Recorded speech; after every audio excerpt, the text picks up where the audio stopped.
75% for all. Some of the things we're offering is credit remediation, micro mortgage financing, down payment assistance, credit builder assistance, and agent matching. So tonight's topic is the importance of home ownership.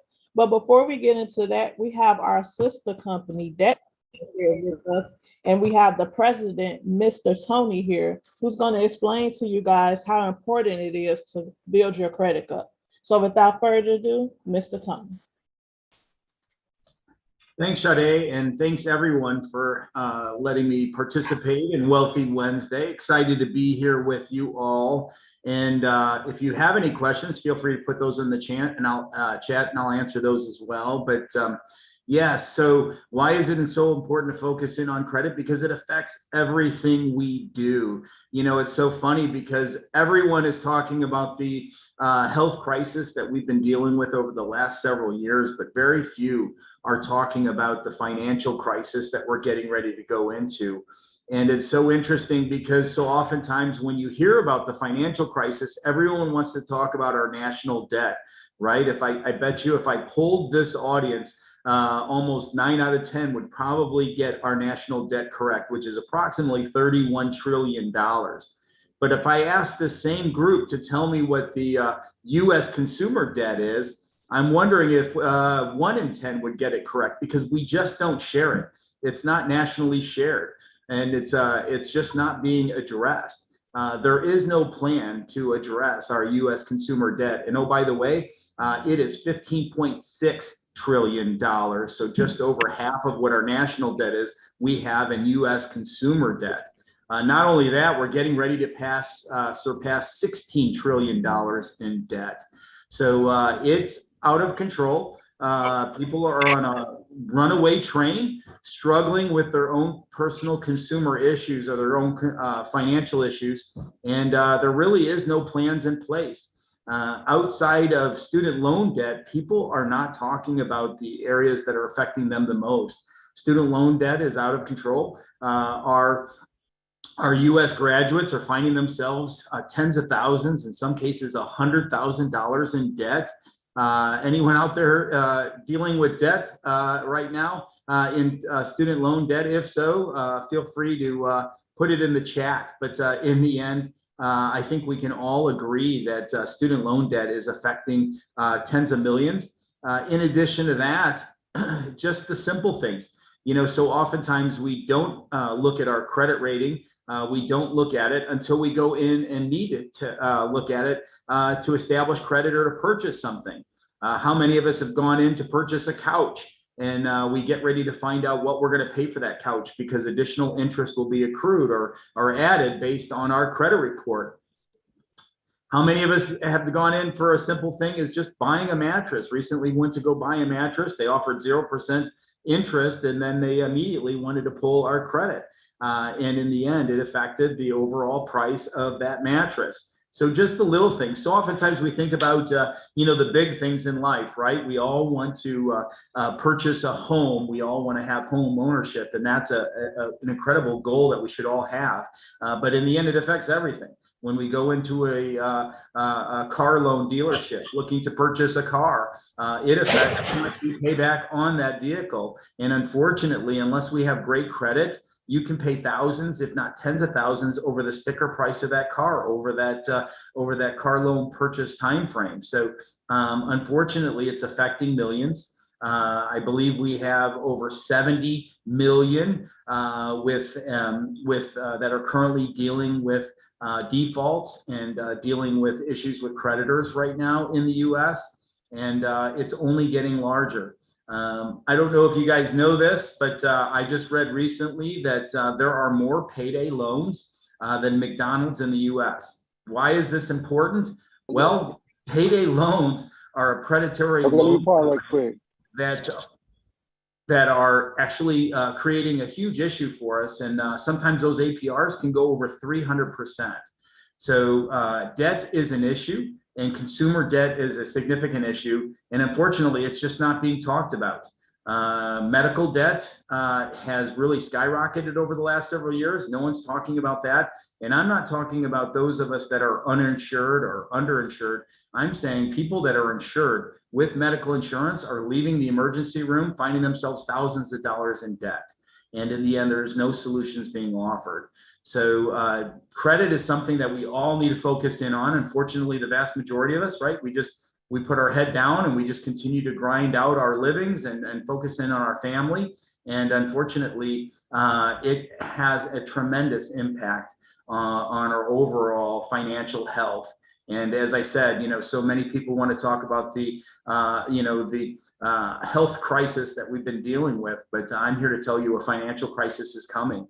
And you can see it day in and day out when you look at the prices of things and you look at how things are going involves in credit. So it's a huge opportunity, and we need to do something about it. And we are a sister company, as Sade said, to MTTO, which is My Turn to Own.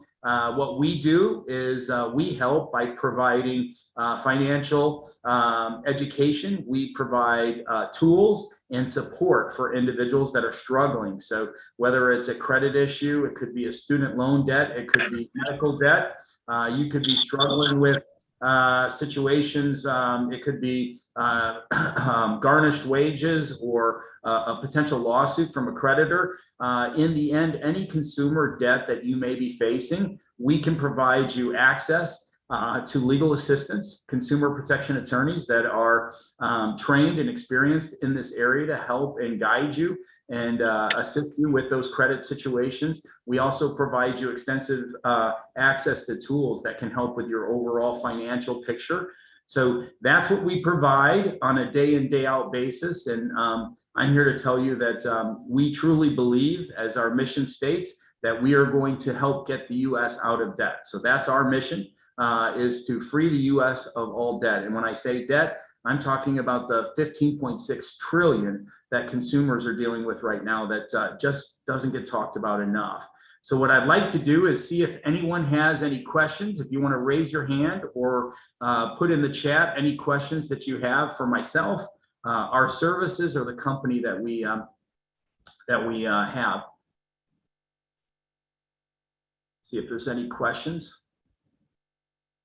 I see the reference to student loan debt. Student loan debt is getting out of control. You are right. Unfortunately, what's happening is graduates are finding themselves at the end of a 4-year degree, having to pay back tens of thousands, if not $100,000 in debt. Many times graduates are getting their dream job coming out of college, but unfortunately they're finding themselves in a position where they're not able to pay back those student loans. I saw a billionaire investor recently on Twitter that referenced the fact that we will give an 18-year-old right out of high school a $100,000 loan to go to college, but we will not give that same 18-year-old $10,000 to launch a business. I'm scratching my head on that one. Why aren't we helping our students? Why aren't we helping our young people? And why are we putting them in a position where we're really setting them up for failure? And these are all things that need to be addressed, and that's a part of what we do at Debt Cleanse. Yes, thank you so much. I really appreciate all the information that you're bringing, Mr. Tony. We do have a hand raised here. Ms. Tracy Gibson Jackson, please unmute yourself. Sure, thank you. And thanks for being here, Tony. I have a question regarding credit. I get excited because I worked to clean up my credit report. There were things on there and I was like, that's not mine.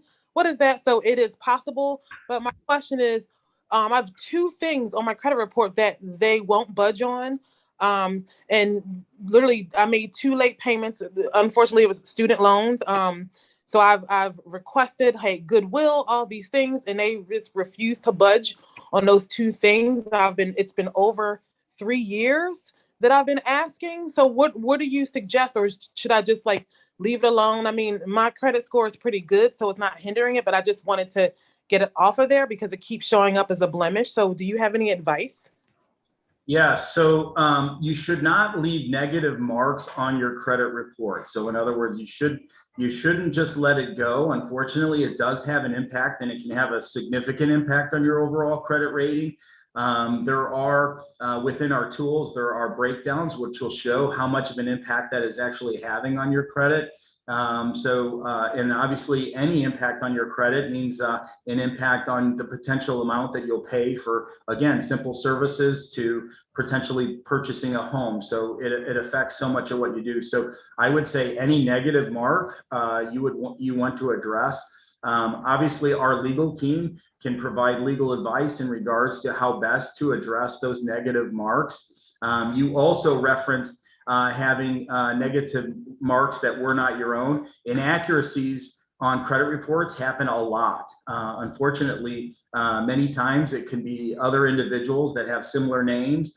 It can be even family members, and when there's a similarity in their names. So there are times where inaccuracies can also be placed on your account, and you do want to address those as well. So these are things that we do at Debt Cleanse, whether it's legal advice regarding those negative marks and how best to address. But my advice to you is not to ignore those. I would say you would want to address those now, because unfortunately they can stay on your report for years. So in the end, they can be there for many more years, and a lot of times it can inadvertently stay on there longer than it needs to even required. So yeah, I would definitely give you the advice to address those negative marks. Great question. Anyone else with a question? Yes, thank you so much for answering. We do have Miss Marty Black with her hand raised. Please unmute yourself. Oh, it wasn't really a question. I more so had a comment about the student loan debt. I am Marty Black. I am Tracy Gibson's realtor, proud to be. And I really just wanted to acknowledge that student loan debt is very anchoring in minority communities, and specifically it anchors or burdens Black women who go to college, pursue this education, and they come home and they don't always get a dream job. And they have this, like I mentioned, this anchoring debt that is hindering them from home ownership, and among other things. So I just commend all of you guys, for being here, but I just kind of wanted to give a shout out to the Black women, where this discrepancy in the student loan debt is just holding us back from such greatness. So I appreciate you for being here and sharing this knowledge to help us break those boundaries and access this generational wealth that we all deserve. Absolutely. No, student loan debt, it just can't be ignored. And unfortunately, even with the protections, even with the temporary reprieve from paying the interest or paying on your student loan debt, nothing is being done at the college level. Colleges and universities are not being forced to take any action in regards to the crazy growth in student loan debt, and it's over the last 4 years, it's at double digits in growth, and unfortunately, the average student is walking away and being placed in a situation that they can't get out of, and that's why it just needs to be addressed. There are options, there are paths, there are things that you can do to improve your overall situation as it relates to student loan debt. So yeah, definitely another area that we can help at Debt Cleanse, because we do offer advice and guidance and direction in regards to what you can do to help minimize the impact of student loan debt. Great question. Anyone else? Any other questions in regards to the credit crisis that we're currently under? So I'm gonna jump in, Mr. Silas, the president of Debt Cleanse. I just appreciate you all, appreciate you so much for jumping on this call, last minute. What I'm gonna do is, because I'm not actually last minute, I know Miss Cathey is our speaker tonight. I did her wrong the last time. We ended up actually talking about credit. She only had like 15 minutes to speak, and I don't want to do that again to her. But can we have you back, Mr. Tony, for a full segment or a full hour where you can break down credit for those individuals who are interested? I want you all to put your information in the chat, just saying I'm interested. Put your phone number and your email. Our team is going to grab that information, send it over to Debt Cleanse first thing in the morning, and get you all rocking and rolling, where they'll be able to break down what products they have for you, what charges may occur. But I do know there will be a free consultation which meaning they'll have a free one-on-one where you could, they can educate you on the program and the products that they have to offer. Yeah, that'd be great, Don. Would love to do that. And just thanks everyone again for giving me the time, and look forward to connecting and talking more about this. Like I said, this is the crisis we need to be talking about. Unfortunately, this is the one that's going to impact tens of millions. So I just appreciate your time. Thanks, Don. Hey, thanks so much. And please, we're going to reach out because we got to get you back for a full segment. You got too much information. Sounds good. All right, sounds good. Miss Cathey, is she ready to rock and roll? I don't want to, put the horse before the carriage or the carriage before the horse. Yes, she is. Yes, I am. Rock and roll, rock and rock. Go ahead. Thank you so much for being patient, and we appreciate you. And we're not gonna hold you any longer. Please, tell us what you got tonight. We're excited. Great, awesome, and that was great information Tony had. It all correlates and goes together. So I always enjoy being here because I learned different things along the way too. So thanks so much for having me again.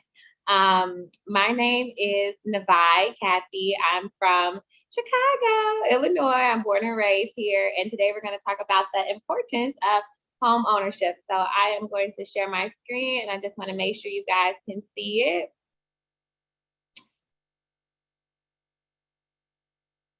It looks like you should be able to.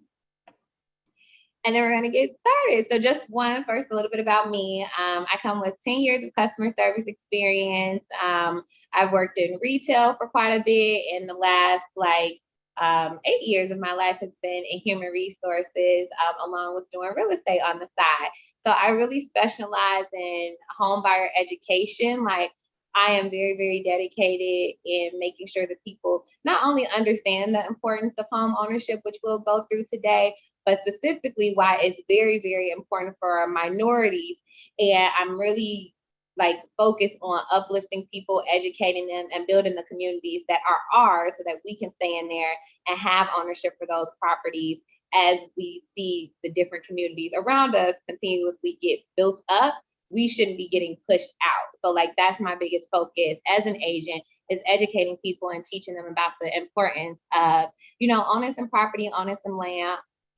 So we're going to start with the quick icebreaker, and you can put your answers in the chat. I'm able to see them. So the first question I wanted to start with is, when you think about ownership, what are the first things that maybe you get nervous about? And then what are some of the first things that you get excited about when you have that idea going through your mind that you're going to own a piece of property or own something? So what makes you nervous? What makes you excited? There's no wrong answer. While they're putting it in the chat, I'm going to say, for the most part, the first thing we think about when we purchase a big product is, what if we lose it? We already set ourselves up for failure. Man, if I buy it, what if I lose it? I can't afford it. Then what if something goes wrong? I got to replace something. I can't afford to replace it. So those are some real big, obstacles in your brain to overcome. I agree. Yes. And I think those same obstacles are sometimes the things, that hold us back. And as I like to tell people about the home buying experience, it is a process of faith over fear, because a lot of things will come up that will make you nervous. It's an experience that some of us have never been through before. So anything new should make you a little bit nervous. You should have a lot of questions, but you for sure have to lean towards, faith in the resources that you have available, because most of the things that I am seeing, taxes and maintenance and upkeep, are all things that we can address. I love the Shanti, building equity. That's one of the most important things about owning a piece of property. So I love that you put that. And then not knowing how to do it right and having my own home by me, that's more than fair. And taxes and maintenance can make you nervous, but I think sometimes what happens is that we as individuals, we hear the word ownership or property, and we automatically think, oh, a house, every time a problem comes up, it's my problem, et cetera, et cetera. And we don't realize Ownership has multiple types of options. You can own land, you can own a condo. You have all these different options where it can offset some of those fears that you have about ownership in the first place. So we're going to get into that a little bit more as I continue on during the presentation, but I also wanted to kind of flip that question around and then ask you, when you think about renting, what are the first things that you get nervous about? And then what makes you excited about renting over owning?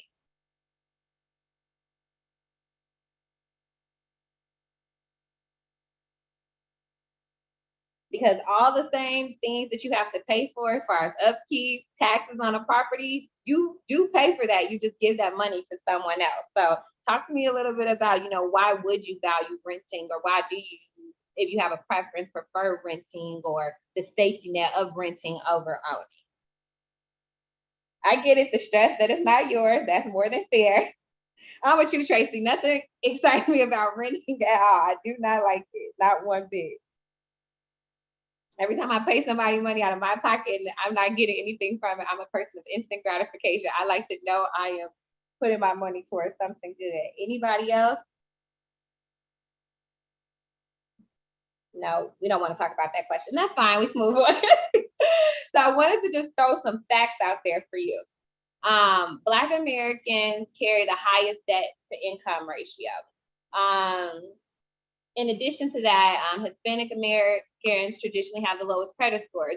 So minorities and in a combination, like as a whole, we face the biggest barriers when it comes to ownership. And I think that's why it makes it so important that we have that ownership. Kind of what Tony talked about earlier, they'll give you I think my loan for school when I first went was like $80,000. And when I'm going through the home buying process, I have to literally jump leaps and bounds to give me that money to own something. And that's the difference. They make it harder because it's to own something compared to gaining more debt. Minorities also tend to be, a little bit more not educated about the process. And if you're not educated about something, it brings me back to kind of what we talked about before. If something's new to you and you don't know anything about it, there should be some fear associated with that. But that fear cannot block you from accomplishing a goal. Real estate is one of the biggest ways to start, build, and create generational wealth for yourself. My mom didn't own a home until she was, not tell her age, so she's not on here, but don't tell her I told y'all, but she didn't own a home until she was over the age of 50, but that's because it was fear. That's because traditionally she hadn't seen that. So it's really, really important for us to know all those no's, all those barriers, all the facts that go against us are the very reasons why we should value home ownership. They make it that hard, and the system can make it that hard because it is something that is valued, and it is something that can help us start to change the trajectory for our family. So it's very, very important that we understand why it's important for us to own, and understanding that owning doesn't always mean something scary or bad, or that you're going to have to pay all these taxes or deal with all this maintenance. Owning comes in multiple facets, and it's all about what works best for you. So I have another question. If you were to choose one, would you choose ownership over renting, or renting over ownership?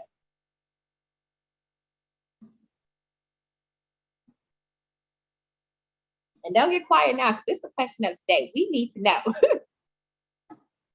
Ownership, yeah, that's spirit. Ownership. It should be, I think it's 26 people here. I should see 26 ownership. Great. Home owner, great.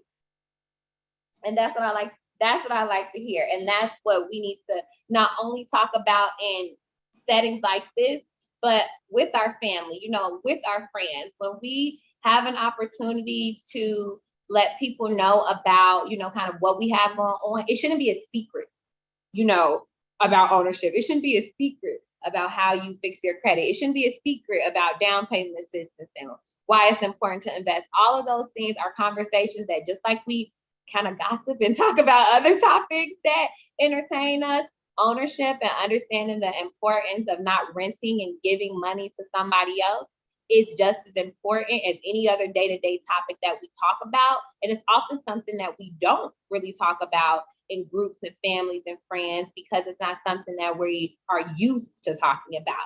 And I really want to encourage any person that I ever come in contact with, like, we have to change that as a whole so that it can start to make some trajectory. Along with that, the percentage of Black Americans that own real estate is the lowest among Asian Americans, white Americans, and Hispanic Americans. We typically own around 41%, and our median income is $75,000. For white Americans, on average, they own about 71%, and their median income is around almost $95,000. So when you think about the fact that white Americans have a higher percentage in median income outside of the systematic issues that we all face, what are some things that you think about and maybe why that discrepancy is so big? If you just only think about what we as our people do versus what maybe another group of people may do, why is that such a big gap?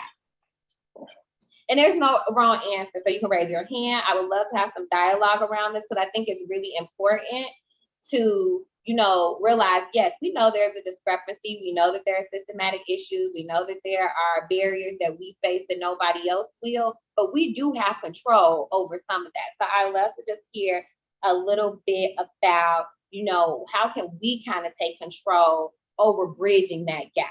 Because if nobody else is going to do it for us, it's up to us. I could speak on that a little bit if you don't mind. Prioritizing. I just talked to, I spoke to a church the other week and I said, and I know this is like way out there, but why is it that every Christmas we're still telling our kids that there's a Santa Claus that jumps on our roof and, he's overweight and he falls down the chimney, he breaks in, he eats the cookie, walks out the door? Why do you discredit yourself out of all your hard work and dedication and sacrifice of a parent to paint a picture that's unrealistic, to your children, and they 14, 15, and you still talking about Santa Claus and a tooth fairy?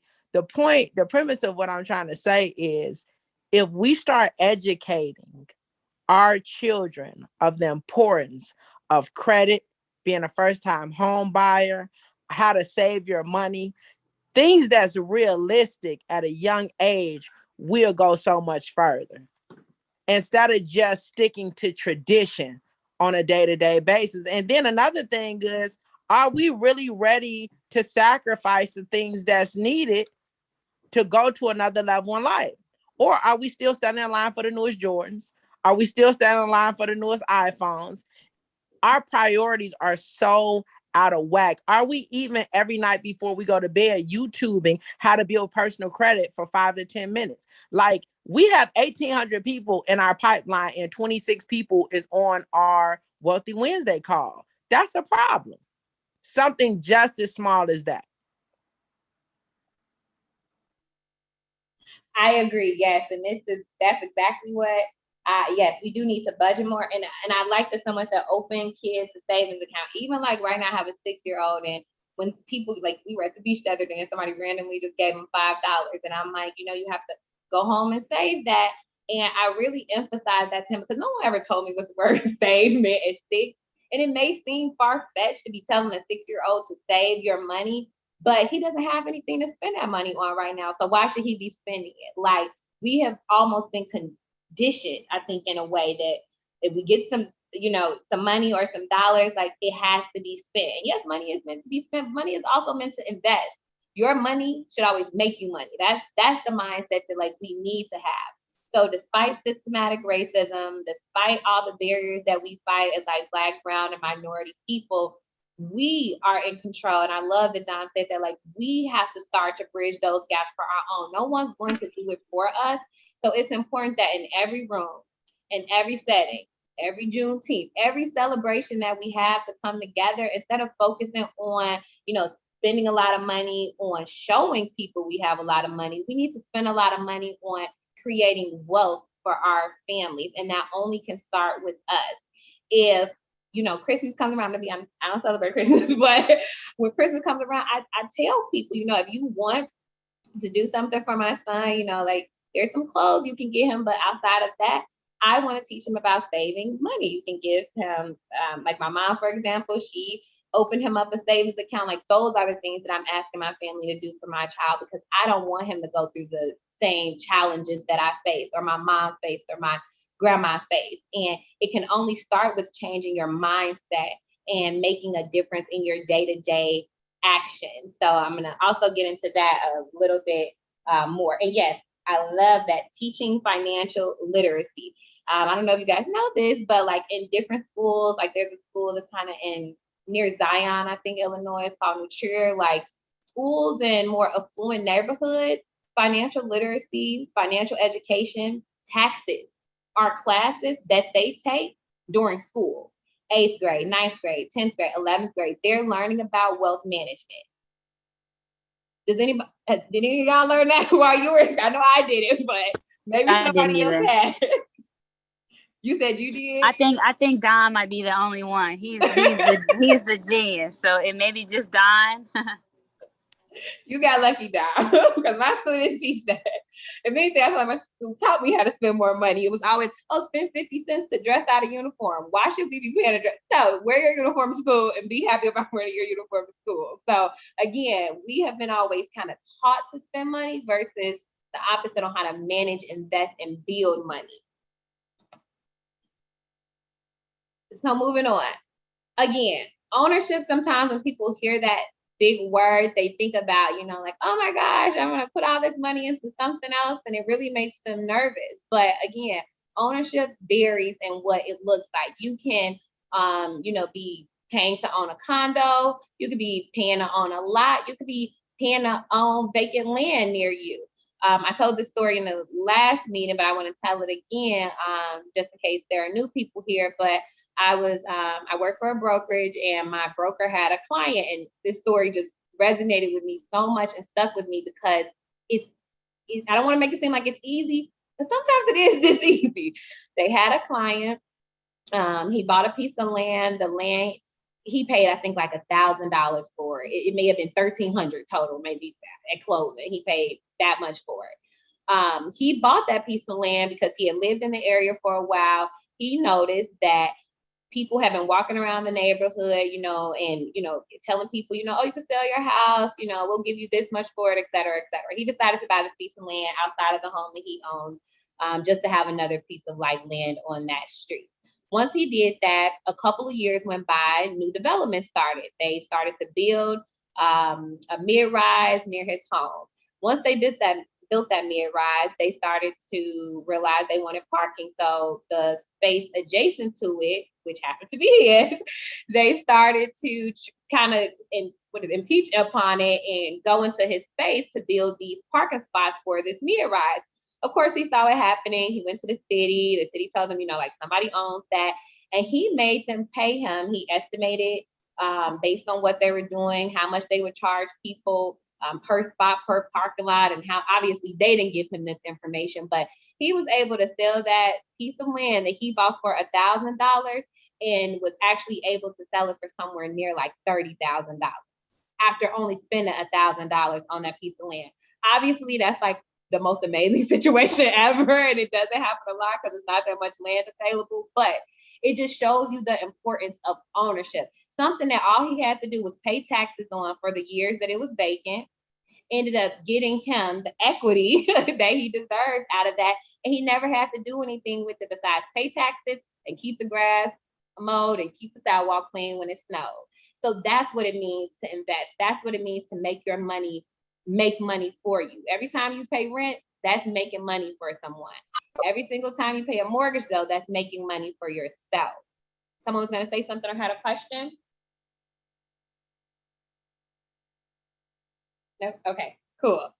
So there are even more programs as well. So sometimes people are nervous because they're like, oh, what if I don't have the money to put down right away?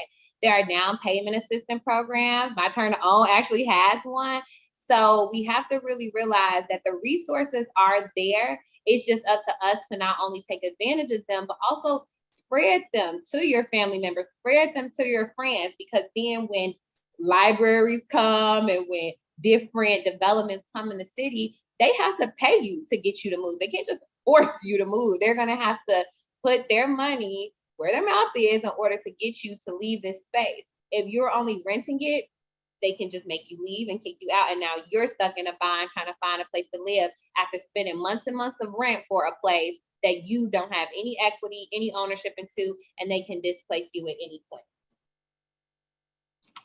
So now let's go a little bit more into the actual steps that are necessary and kind of, again, you know, understanding like ownership isn't always this big task. That's what I want to take.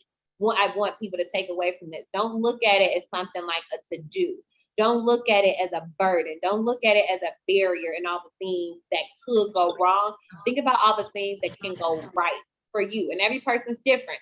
Maybe you want an investment that you can make money off of, or maybe you want a dream home that you can settle into. I call them your forever home, your forever home, your for now home, and maybe a flipping home.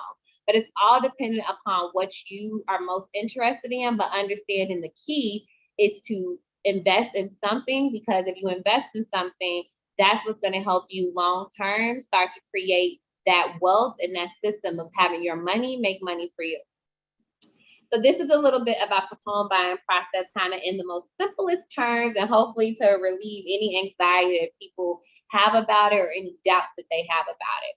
So the first thing is you want to try to get pre-approval. You'll send your pre-approval to me. I'm just kidding. You'll send your pre-approval to your realtor, whoever that may be. But if it's me, you would send it to them, and then they're going to help you secure a property. The thing about getting pre-approved, which I'll go through in a slide after this, is that, again, I think people hear that term. I was working with a client and she's like, you know, my budget is $1,500 and I want this, this, and this. And I'm like, you can own something. And she was so nervous. She's like, well, I only work at Starbucks and I only make this much. And I told her, I said, none of that matters.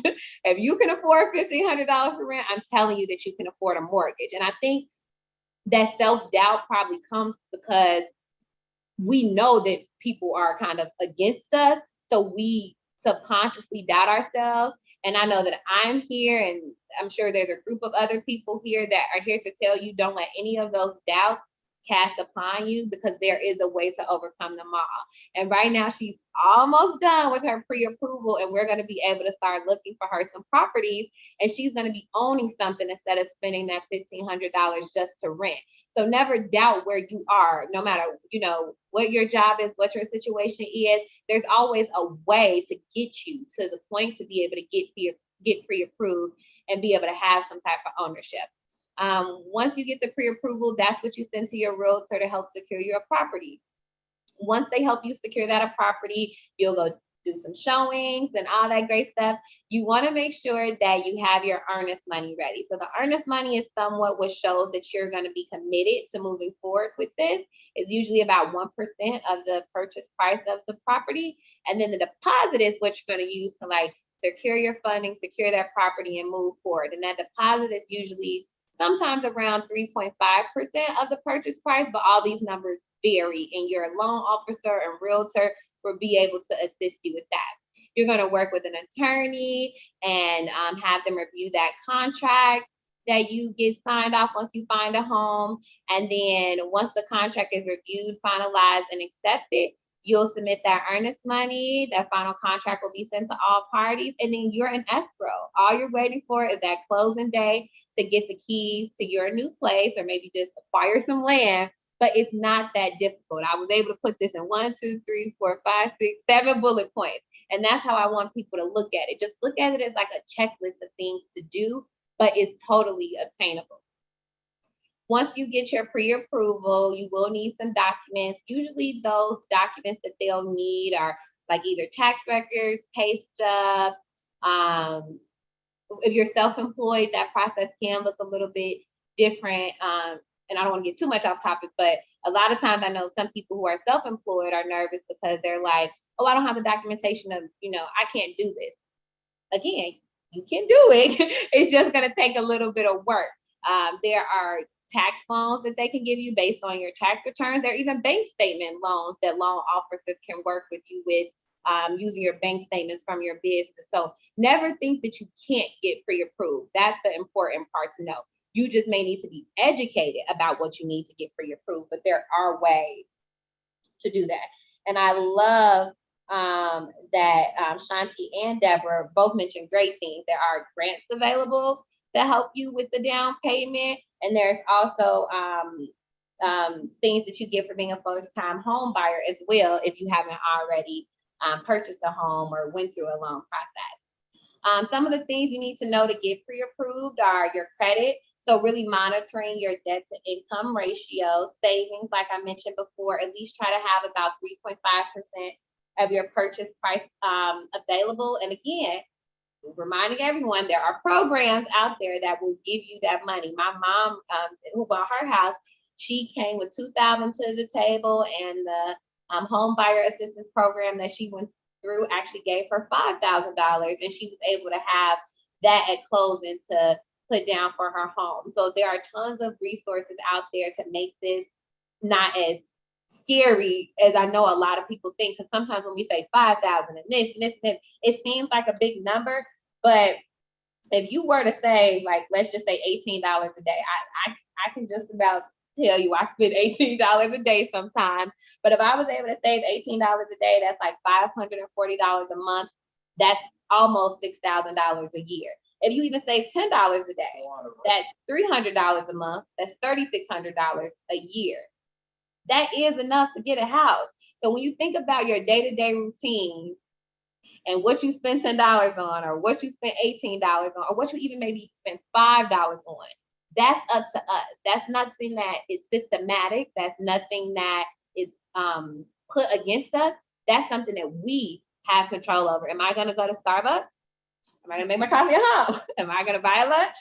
Or am I going to make what I got in the refrigerator? You know, am I going to pay for Netflix? Am I going to sit here and read a book or go on YouTube, like Dom said, and learn about building my credit? Every single day, you have to think about making a small sacrifice for a large return. Like, that's how I look at home ownership and ownership of any kind. Because if you make those brief sacrifices, they do pay off in the end, but that's up to us to make those sacrifices. No one else can do those things for us. Next, so whether my clients are looking for a house or a condo, I really, really like to make sure that people understand what your must-haves are and then what your not must-haves are. Dom literally had me so ticked with the last meeting because he's like, I'm working with clients and they talking about they don't want to get a house because they want a pool. And I'm with Dom, you know, you can't come into the home buying process with too unrealistic goals. I don't want to make it seem like it's not possible to get the things that you want, but you may have to start small and then go bigger later. So when you think about a must-have, you have to think about something like absolutely cannot live without, like the basics that you need. And let that be your first purchase. You know, build some equity in that home. Let that home help you buy your dream home or that pool that you want. That's the way that ownership works and building equity. It's all about focusing on the things that you kind of need or you must have to be comfortable with, and then getting in that place, maybe making some updates of your own, again, building that equity in your property, and then being able to use that money to go on to get the things that you really want. So small sacrifice, bigger return. That's kind of like the way you have to go into it.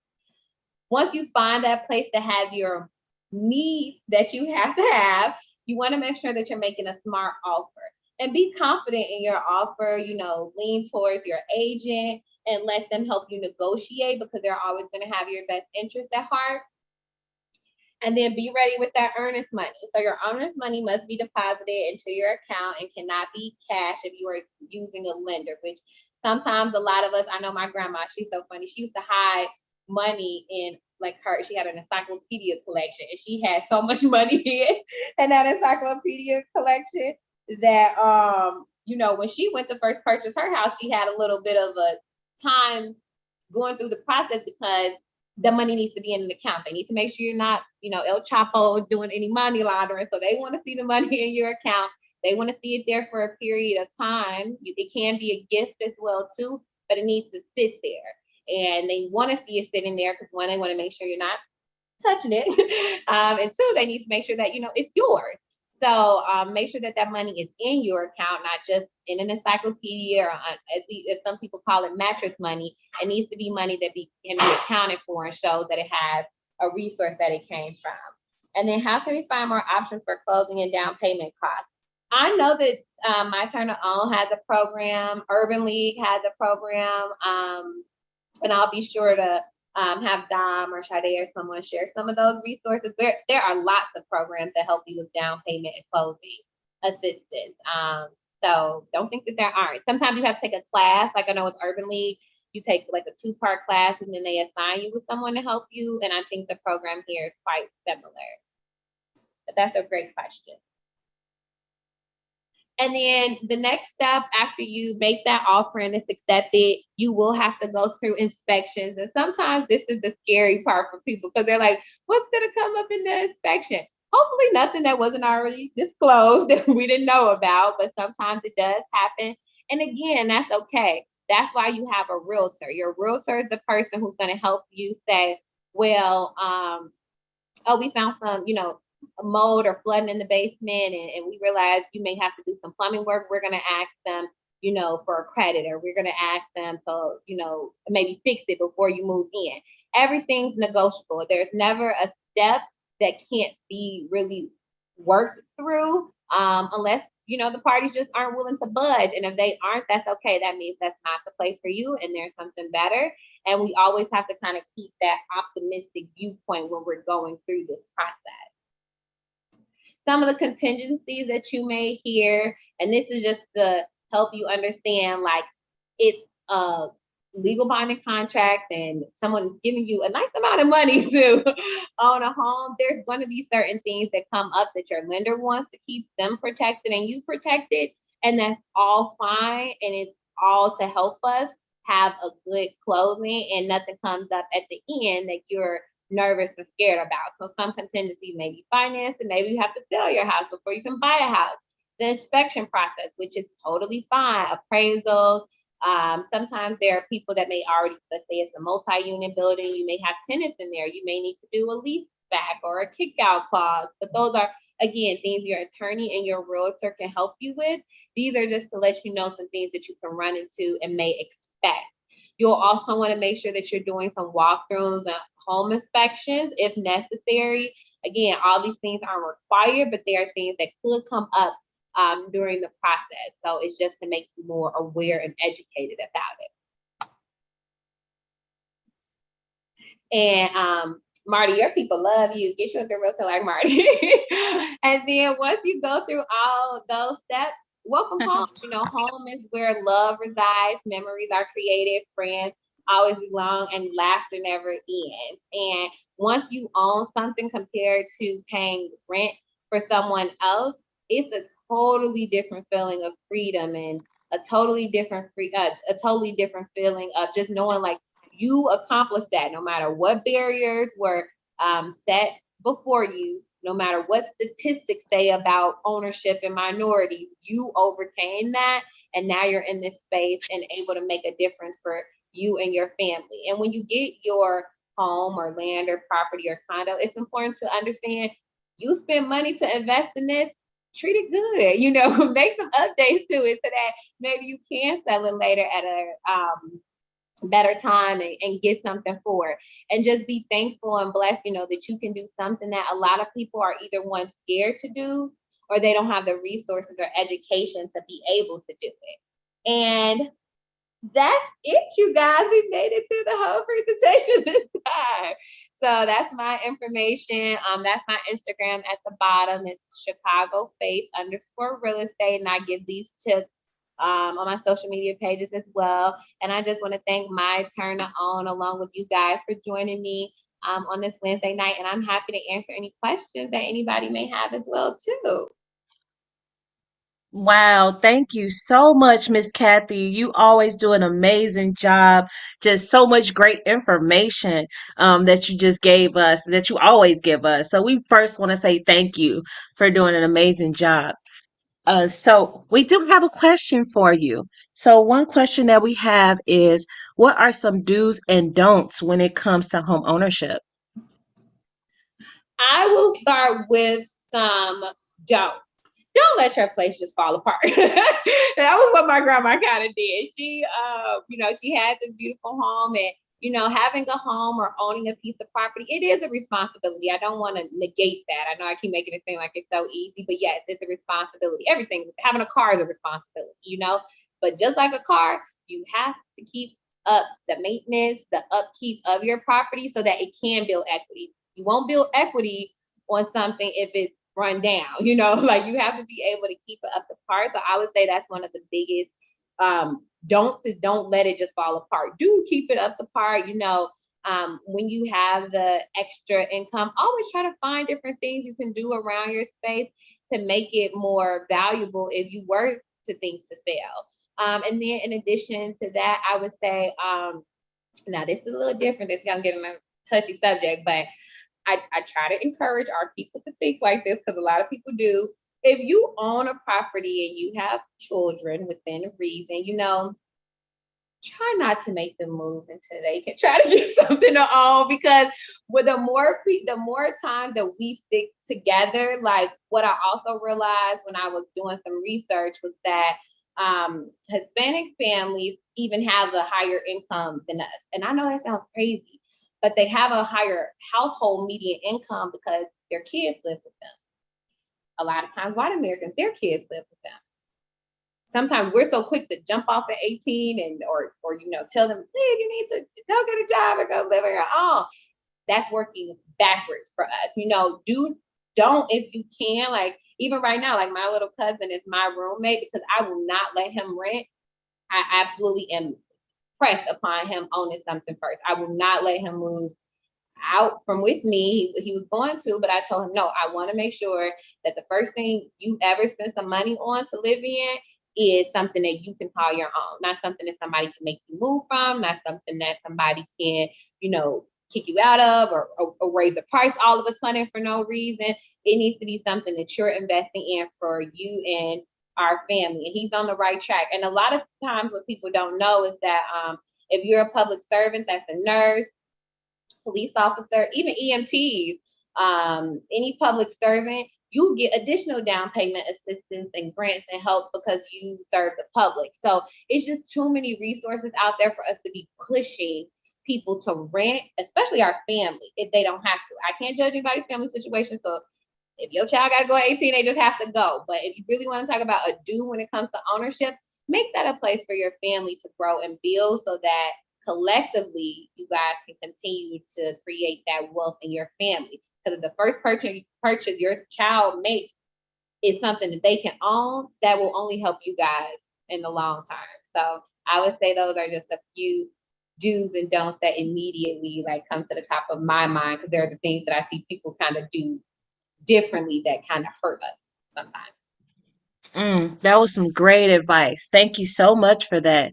We do have another question from Ms. Stewart, which is, do you have any tips on commercial real estate?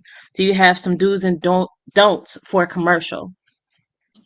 Oh, that's really good. I'm actually helping somebody right now with the commercial property. So some do's and don'ts I would say with commercials is it really depends on what, because you can get a mixed use. So you can get a commercial property that's like commercial at the bottom, rentals on the top, which is a different set of kind of burdens to sometimes pull on ourselves. So I think it really just depends on what type of commercial property, like what is it going to be used for? And if you have that capacity to maybe double that income by getting a mixed use and having it to be maybe residential at the top and commercial at the bottom, I think that's always a good way to go, because you're able to make that money from whatever business you have at the bottom, and then also be able to have people that live above you that can collect rent. So that would be my first tip. As far as acquiring it, it's kind of hard to do it. It has to be available and out there. And as we know right now, the market just scarce in general. But in more normal times, I would say, just finding a space that has a lot of foot traffic, obviously. So you always want a commercial space that naturally